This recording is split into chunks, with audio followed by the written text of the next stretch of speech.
আজকে বানাবো ছানার বড়ার তরকারি। তো ছানার বড়া আমি অলরেডি করে নিয়েছি, লবণ হলুদ ময়দা দিয়ে মেখে বড়া শেপে করে নিয়েছি। এবার কড়াইতে তেল দিয়ে আমি বড়াগুলোকে ভেজে নিচ্ছি ভালো করে, তারপর আমি এটাকে নামিয়ে নেব আর বাকি বড়াগুলো ভেজে নেব। তরকারির জন্য মশলা বেটে নেব, আদা কাঁচা লঙ্কা আর টমেটোটাকে আমি বেটে নেব। তো যতক্ষণে বাটা হচ্ছে ততক্ষণে আমি কড়াইতে অল্প তেল দিয়ে জিরে ফোড়ন দিয়ে দিলাম, তারপরে আলু লবণ হলুদ দিয়ে আলুটাকে ভেজে নেব। এখন যে মশলাটা দিয়েছিলাম সেটাকে রেডি করে নিলাম, সেটাকে কড়াইতে দিয়ে দিয়েছি। এখন দিয়ে দিচ্ছি জিরে গুঁড়ো ধনে গুঁড়ো দিয়ে খুব ভালো করে আবার মশলাটাকে আমি ভেজে নেব।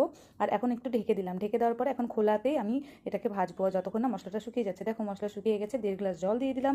এখন এটাকে খুব ভালো করে মিশিয়ে টমেটো কেটে দিয়ে দিলাম একটা, আর তারপরে ঢেকে দিলাম যতক্ষণ না পর্যন্ত আলুটা সিদ্ধ হচ্ছে। আমাদের কিন্তু এই তরকারিটা রান্না করতে হবে। আর এখন দিয়ে দিলাম বড়া, ছানার বড়া, যেহেতু আলুটা নরম হয়ে গেছে। ছানার বড়াটা দিয়ে আবার ঢেকে আমি 2 মিনিটের মতো জাল করে নিব। আর দেখো রেডি হয়ে গেছে আমাদের ছানার বড়া তরকারি। এখন লাস্টে আমি দিব 1 চামচ ঘি আর গরম মশলা গুঁড়ো। এই দিয়েই হয়ে গেল আজকের রেসিপিটা, নিরামিষ ছানার বড়া তরকারি। খেতে কিন্তু ভীষণই টেস্টি হয়েছিল। তোমরা অবশ্যই বাড়িতে একবার ট্রাই করবে।